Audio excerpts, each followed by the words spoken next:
Good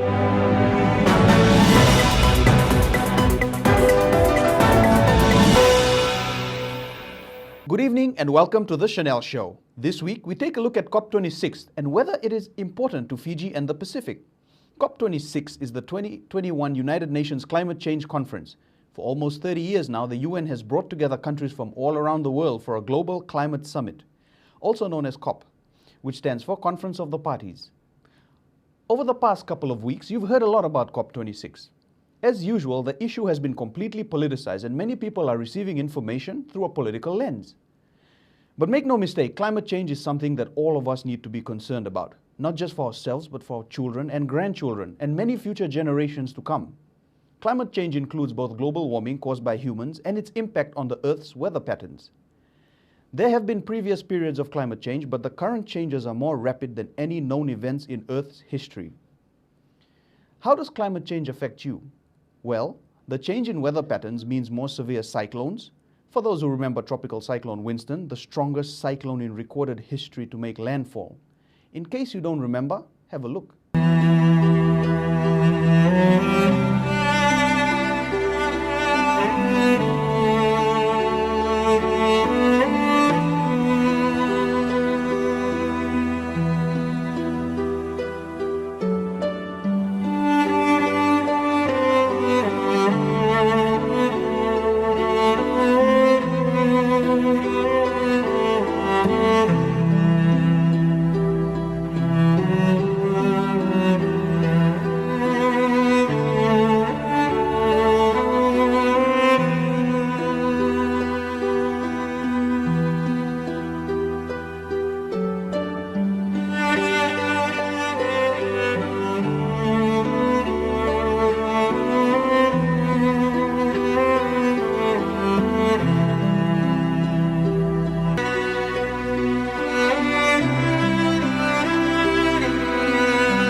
It took just one of these to wipe out 1/3 of our GDP and set us back years.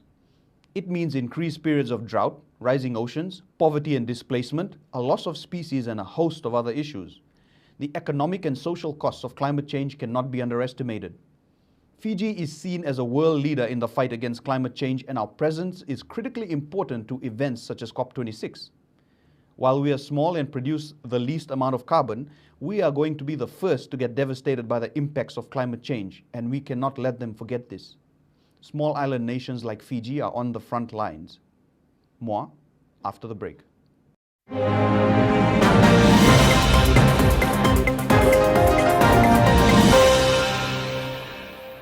Welcome back. So what exactly is happening at COP26? Our leaders are at the summit right now negotiating with the big carbon emitters to make sure they keep their promises, the promises that were made in earlier COPs, namely net zero and the 1.5-degree climate goal. Net zero. For those who are not familiar, net zero is achieving a state of carbon neutrality by balancing the amount of greenhouse gas produced against the amount that is removed.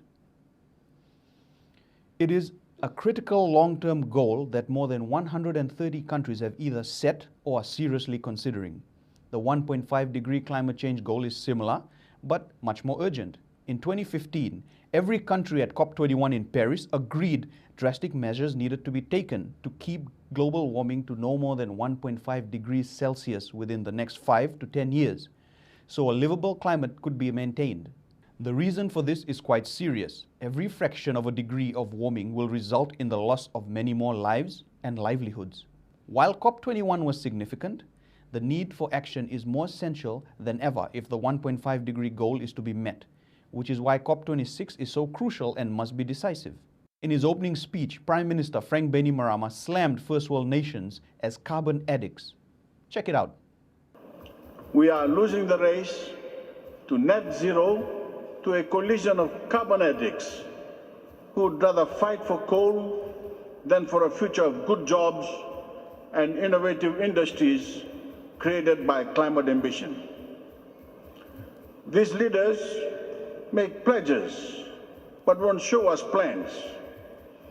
They even seek to spin the science, but we cannot let them ride out the urgency of accelerating action.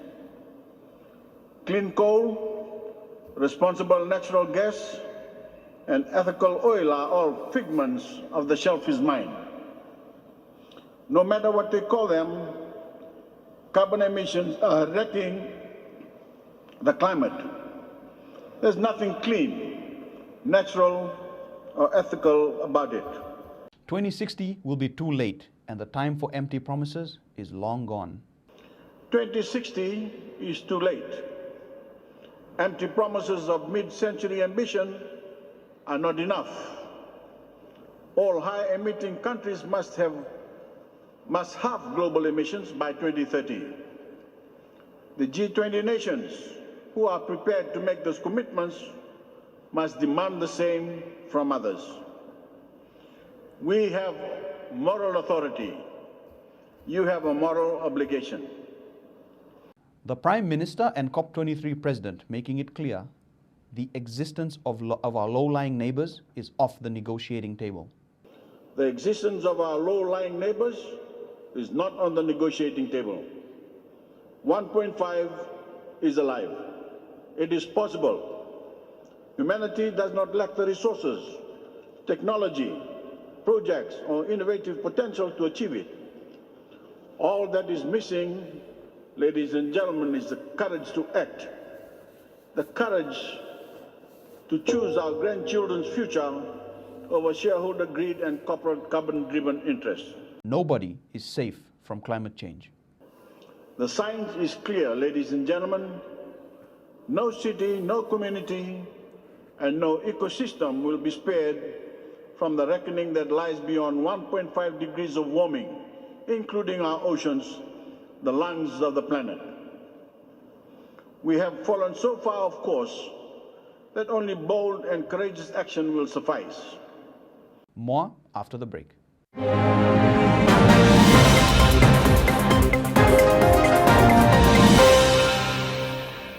Welcome back. It seems everything in Fiji gets politicized, but it seems many politicians are confused about what they want. Sitiveni Rambuka is back in the media, accusing the Prime Minister of failing to protect the environment back home, which, quite frankly, is not true. Under this government, millions of trees have been planted. There has been legislation and laws introduced to protect the environment. Companies have been fined. Free Sol has been taken to court by the government. Plastics have been banned. Active steps have been taken time and time again. Minister for Environment Mahendra Reddy fired back at Rambuka. Dr. Reddy said issues relating to the environment should remain above any political fray. He also stated that it is obvious to anyone listening to Rambuka's nonsense that putting a snake in a suit does not make him a statesman. Never seen a man so committed to ending up on the wrong side of history. How can Rambuka pretend to care about the environment and then attack our Prime Minister for leading on climate change in the same breath? His own village, Drakeniwai, has been threatened by climate change. The foreshore was being washed away. It was our Prime Minister's vision to establish a dedicated Ministry of Waterways which deployed resources and successfully constructed a nature-based seawall, completed a few months back. If Rambuka was that concerned, he could have at least protected his own village before talking about protecting the country, said Reddy. Putting the needs of the people above politics is important. In her opening address, the Queen of England talked about this very issue. Check it out. It has sometimes been observed that what leaders do for their people today is government and politics. But what they do for the people of tomorrow, that is statesmanship. I, for one, hope that this conference will be one of those rare occasions where everyone will have the chance to rise above the politics of the moment and achieve true statesmanship. Many politicians seem to be confused. What exactly do they want? Biman Prasad and his NFP are confused. Sodelpa is confused. Narumbe, Chaudhry. They're coming in with heavy criticism of our COP26 participation, but they don't seem to tell us what solution they are proposing. Isn't that a little weird? Are they perhaps suggesting that Fiji not go to COP26 and not lead the world and the Pacific against climate change? That would be a pretty stupid suggestion. We've already determined how important this event is and how important our attendance is. There are key negotiations happening all throughout the event, and we need to be involved in this so that we are not forgotten, so that our Pacific brothers and sisters are not forgotten. Sodelpa MP Mosese Bulitavu called on Fijians to support the government delegation currently at COP26 in Glasgow, Scotland. Bulitavu says he has chosen patriotism over politics because he has seen people from low-lying communities in Maduata suffer from devastations caused by tropical cyclones Yasa and Tisi Ana. Perhaps this is something his fellow parliamentarians can learn from. Essentially, Bulitavu is calling opposition unpatriotic. I sincerely hope that politicians understand that climate change is about the survival of our people and not about how many votes they get in the next elections. That's all we have time for tonight. We hope that we've provided some clarity on COP26 and why it is so important for our people. We leave you with this message from the Queen of England. We thought it was a great message and appropriate under the circumstances. Until next week, good evening and take care. Thank you, Prime Minister Holness, for your kind words of introduction. I'm delighted to welcome you all to the 26th United Nations Climate Change Conference. And it is perhaps fitting that you have come together in Glasgow, once a heartland of the Industrial Revolution, but now a place to address climate change. This is a duty I'm especially happy to discharge, as the impact of the environment on human progress was a subject close to the heart of my dear late husband, Prince Philip, the Duke of Edinburgh. I remember well that in 1969, he told an academic gathering, "If the world pollution situation is not critical at the moment, it is as certain as anything can be that the situation will become increasingly intolerable within a very short time. If we fail to cope with this challenge, all the other problems will pale into insignificance." It is a source of great pride to me that the leading role my husband played in encouraging people to protect our fragile planet lives on through the work of our eldest son, Charles, and his eldest son, William. I could not be more proud of them. Indeed, I have drawn great comfort and inspiration from the relentless enthusiasm of people of all ages, especially the young, in calling for everyone to play their part. In the coming days, the world has the chance to join in the shared objective of creating a safer, stabler future for our people and for the planet on which we depend. None of us underestimates the challenges ahead, but history has shown that when nations come together in common cause, there is always room for hope. Working side by side, we have the ability to solve the most insurmountable problems and to triumph over the greatest of adversities. For more than 70 years, I have been lucky to meet and to know many of the world's great leaders. And I have perhaps come to understand a little about what made them special. It has sometimes been observed that what leaders do for their people today is government and politics. But what they do for the people of tomorrow, that is statesmanship.